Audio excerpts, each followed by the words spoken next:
Hey guys welcome to born to learn YouTube channel 2026 SSLC SC ವಿದ್ಯಾರ್ಥಿಗಳು ಯಾರೆಲ್ಲ ಪ್ರಥಮ ಪ್ರಯತ್ನದಲ್ಲಿ ಪಾಸ್ ಆಗಿದ್ರ ನಿಮಗೆ ಒಂದು ಗುಡ್ ನ್ಯೂಸ್ ಅಂತಾನೆ ಹೇಳ್ಬೋದು.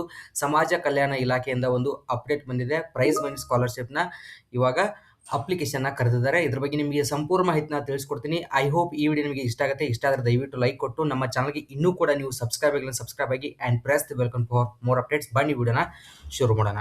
ಸೊ ಈ ಅಪ್ಡೇಟ್ ಇವತ್ತೇ ಬಂದಿರೋದು. ಈ ವರ್ಷ 2026ರಲ್ಲಿ ಪ್ರಥಮ ಪ್ರಯತ್ನದಲ್ಲಿ ಯಾರೆಲ್ಲ ಪಾಸ್ ಆಗಿದ್ದಾರೆ SC ವಿದ್ಯಾರ್ಥಿಗಳಿಗೆ ನಿಮಗೆ ಪ್ರೈಸ್ ಮನಿ ಸ್ಕಾಲರ್ಶಿಪ್ ಲಿಂಕ್ ಕೂಡ ಕೊಟ್ಟಿದ್ದಾರೆ. ಬೇಕಾಗುವ ಡಾಕ್ಯುಮೆಂಟ್ಸ್ ಕೂಡ ಇರುತ್ತೆ. ಬೇಕಾಗುವ ಡಾಕ್ಯುಮೆಂಟ್ಸ್ ಯಾವ ಅಂದರೆ ನಿಮ್ಮ ಅಂಕಪಟ್ಟಿ ಬೇಕಾಗುತ್ತೆ, ಮಾರ್ಕ್ಸ್ ಕಾರ್ಡ್ ಬೇಕಾಗುತ್ತೆ, ಜಾತಿ ಮತ್ತು ಆದಾಯ ಪ್ರಮಾಣ ಪತ್ರ, ಆಧಾರ್ ಜೋಡಣೆಯಾಗಿರುವ ಬ್ಯಾಂಕ್ ಖಾತೆ ಸಂಖ್ಯೆ ಬೇಕಾಗುತ್ತೆ, ನಿಮ್ಮ ಆಧಾರ್ ನಂಬರ್ ಕೂಡ ಬೇಕಾಗುತ್ತೆ. ಅಲ್ಲಿ ನೀವು ಲಾಗಿನ್ ಆಗಬೇಕಾಗುತ್ತೆ ವೆರಿಫಿಕೇಶನ್ ಮಾಡಿ. ಸೊ ಈ ಎಲ್ಲ ಡಾಕ್ಯುಮೆಂಟ್ಸ್ನ ಅಲ್ಲಿ ಅಪ್ಲೋಡ್ ಮಾಡಿ ನೀವು ಆನ್ಲೈನ್ ಅಪ್ಲಿಕೇಶನ್ನ ಫಿಲ್ ಮಾಡಬೇಕಾಗುತ್ತೆ. ಇವಾಗ ನಿಮಗೆ ಡಿಸ್ಕ್ರಿಪ್ಷನ್ ಬಾಕ್ಸಲ್ಲಿ ಅಥವಾ ಕಮೆಂಟ್ ಬಾಕ್ಸಲ್ಲಿ ಲಿಂಕ್ ಕೂಡ ಇರುತ್ತೆ. ಆ ಲಿಂಕ್ ಮೇಲೆ ಕ್ಲಿಕ್ ಮಾಡಿದ ತಕ್ಷಣ ನಿಮಗೆ ಒಂದು ಇಂಟರ್ಫೇಸ್ ಬರುತ್ತೆ.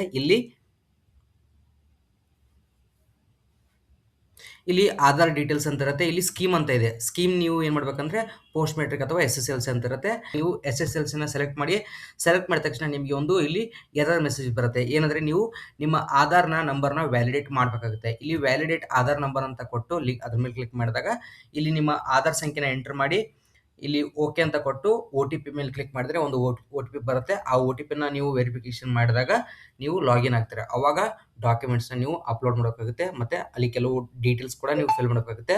ನೆಕ್ಸ್ಟ್ ವಿಡಿಯೋದಲ್ಲಿ ಯಾವ ರೀತಿ ಅಪ್ಲಿಕೇಶನ್ನ ಫಿಲ್ ಮಾಡ್ಬೇಕಂತಲೂ ಕೂಡ ವಿಡಿಯೋ ಮಾಡಿ ತಿಳಿಸ್ತೀನಿ. ನಮ್ಮ ಚಾನಲ್ಗೆ ಸಬ್ಸ್ಕ್ರೈಬ್ ಮಾಡಿರಿ. ಓಕೆ ಫ್ರೆಂಡ್ಸ್, ಈ ವಿಡಿಯೋದಲ್ಲಿ ಇಷ್ಟೇ ಇರೋದು. ಈ ವಿಡಿಯೋನ ನಿಮ್ಮ ಫ್ರೆಂಡ್ಸ್ಗೂ ಕೂಡ ಶೇರ್ ಮಾಡಿ, ಅವ್ರಿಗೂ ಕೂಡ ಹೆಲ್ಪ್ ಆಗಲಿ. ಬಾಯ್.